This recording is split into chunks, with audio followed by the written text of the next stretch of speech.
আসসালামু আলাইকুম, সবাই কেমন আছেন? আলহামদুলিল্লাহ আমি অনেক ভালো আছি।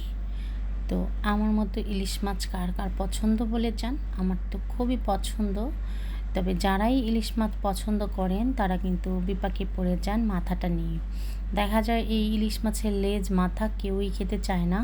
তো এখন জানেন কি, এটা দিয়েও সুন্দর সুন্দর রেসিপি হয়। আজকে আমি মাথাগুলো দিয়ে কিভাবে সুন্দর করে মজা করে রান্না করা যায় সেটা আপনাদের সাথে শেয়ার করব।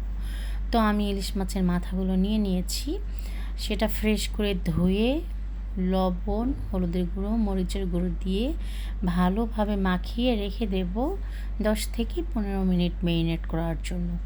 ইলিশ মাছের মাথা এভাবে খেলে দেখবেন আপনার আর ইলিশ মাছের মাথা নিয়ে বাসায় কাড়াকাড়ি বেজে যাবে।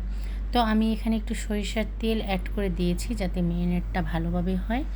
দেখতেই পাচ্ছেন আমি কিভাবে মেরিনেট করেছি। আর এটা ভাজা এবং রান্নার জন্যও আপনারা কিন্তু সরিষার তেল ইউজ করবেন। তো কেউ চাইলে এখানে সয়াবিন তেলও ইউজ করতে পারেন। তো মেরিনেট করার পরে এভাবে সরিষার তেল দিয়ে আমি মাছটাকে উল্টে পাল্টে ভালোভাবে ভেজে নিয়েছি।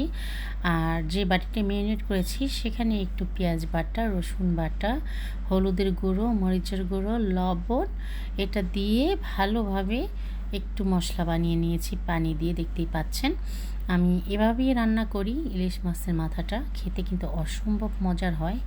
এবার মাথাটা উল্টা পাল্টা করে ভেজে নিয়ে ওই যে মশলাটা আমি করে রেখেছি সেটা দিয়ে দেব। এরপরে একটা টমেটো দিয়ে দেব এখানে। এবার এভাবে মাথা রান্না করে খেয়ে দেখবেন যে খেতে কিন্তু অসম্ভব মজার হয়।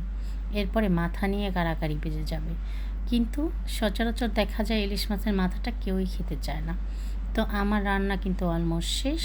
খুব অল্প সময় ইলিশ মাছের মাথা এভাবে কে কে রান্না করে খেতে পারেন বা খেয়েছেন, যারা খাননি তারা একবার ট্রাই করবেন। সবাই ভালো থাকবেন, আমার জন্য দোয়া করবেন।